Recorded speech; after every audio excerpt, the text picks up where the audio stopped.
Both presidential candidates addressed the recent officer-involved shootings in campaign events on Wednesday. Hillary Clinton made her remarks in Orlando, Florida, while Donald Trump made his in Cleveland Heights, Ohio. Both of those states are considered must-wins in November.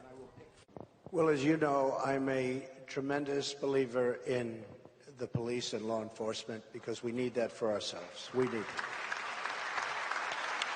And I've really gotten the endorsement from so many different groups, and they're great people. They're great people. Now, great people, you always have problems. You have somebody in there that either makes a mistake, that's bad, or that chokes. I've spoken to many police chiefs and other law enforcement leaders who are as deeply concerned as I am and deeply committed as I am to reform. Why?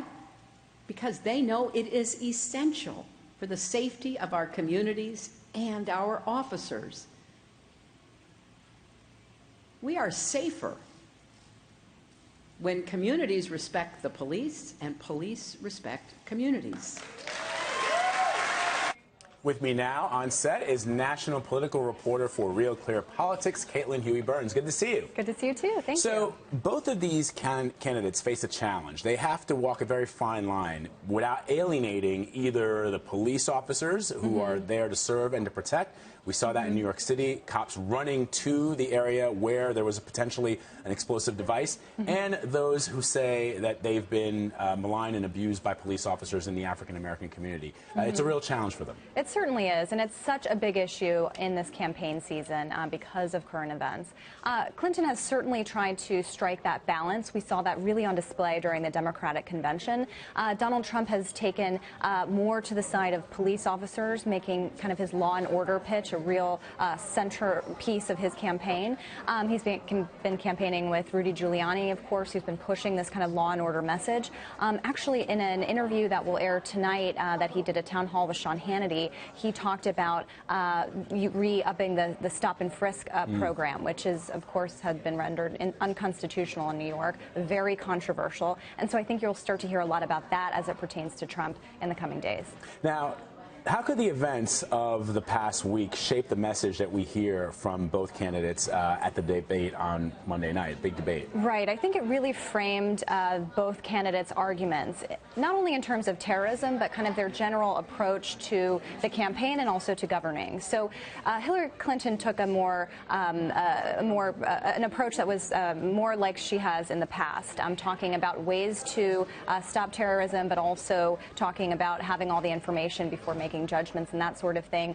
Donald Trump really used this to promote his anti-immigration stance, which he thinks is a national security agenda, saying immigration security is national security. And so both of them have kind of used the attacks over the weekend to kind of frame their campaigns. And I think they'll be asked a lot about it in the debate, and it will also kind of showcase how they would act as president, not only approaching this issue, but approaching others.